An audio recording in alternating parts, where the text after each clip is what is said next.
শহরে রিক্সা ভাড়া, অটো ভাড়া প্রভৃতি ক্ষেত্রে ব্যাপক অরাজকতা চলছে। রিক্সা ভাড়া নিয়ে খুব আলোচনা সমালোচনা চলছে সুনামগঞ্জ শহরে। যাতে সাধারণ মানুষও সন্তুষ্ট হয় এবং রিক্সা শ্রমিক এরাও যাতে কোনো ক্ষতির সম্মুখীন না হয়। সুনামগঞ্জে রিক্সা ভাড়া নিয়ে বাকবিতণ্ডা প্রায় চোখে পড়ে প্যাসেঞ্জার এবং রিক্সা ড্রাইভারের সাথে, সেটা আপনারা লক্ষ্য করতে পারেন এবং সামাজিক মাধ্যমেও কিন্তু এ নিয়ে বেশ লেখা চলছে।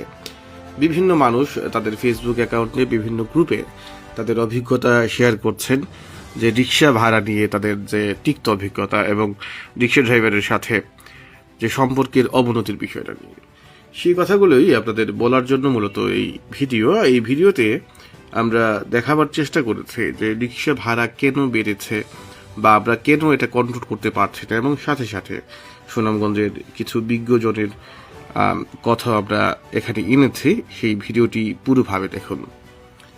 প্রথম কথা হচ্ছে, একজন ভদ্রলোক একটি জনপ্রিয় সামাজিক যোগাযোগ মাধ্যমের পেজে তার অভিজ্ঞতা শেয়ার করেছেন গত 6 তারিখের এবং 7 তারিখের।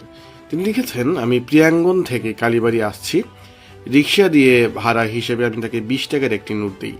তখন সে রেখে দেয় এবং বাকি টাকা ফেরত দেয়নি। তখন তাকে জিজ্ঞেস করলাম যে 10 টাকা দেওয়ার কথা, কিন্তু সে বলল ভাড়া 20 টাকাই। অর্থাৎ প্রিয়াঙ্গন থেকে কালীবাড়ি খুব অল্প জায়গা, সেখানে ভাড়া দিতে হচ্ছে 20 টাকা। আলফা স্কোয়ার থেকে হাসপাতালে ভাড়া 10 টাকা। তখন আমি তাকে বলি, মানে যখন নির্ধারিত পৌরসভার নির্ধারিত ভাড়ার কথা বলা হয়, এই ভদ্রলোক যখন বলছেন তখন তিনি একটি উদাহরণ দিলেন যে পৌরসভার নির্ধারিত ভাড়া হচ্ছে আলফার পয়েন্ট থেকে হাসপাতাল পর্যন্ত 10 টাকা, কিন্তু আপনি তো এইখান থেকে এখানে 20 টাকা নিচ্ছেন।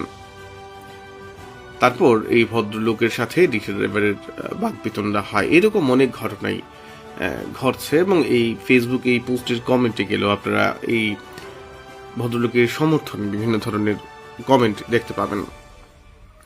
এছাড়া একজন লিখেছেন যে আমার ফ্রেন্ড জামাইপাড়া থেকে এসপি বাংলা গেলাম, তখন ভাড়া হিসেবে 50 টাকা নোট দিলাম, আমাকে 20 টাকা ফেরত দেওয়া হলো। দেখেন, জামাইপাড়া থেকে এসপি বাংলা উনি অলরেডি 20 টাকা ভাড়া দিয়ে দিয়েছেন, তবু রিক্সা ড্রাইভার চাচ্ছে 30 টাকা।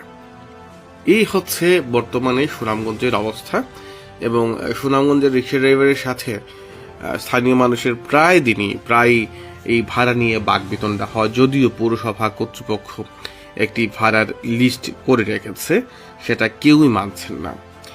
এর একটু ভাড়ার চিত্রটা দেখি তাহলে আলফা স্কোয়ার থেকে জলিলপুর পর্যন্ত হচ্ছে 25 টাকা ভাড়া, এদিকে আলফা স্কোয়ার থেকে 16 ঘর 10 টাকা ভাড়া, এভাবে বিভিন্ন ভাড়া কিন্তু নির্ধারিত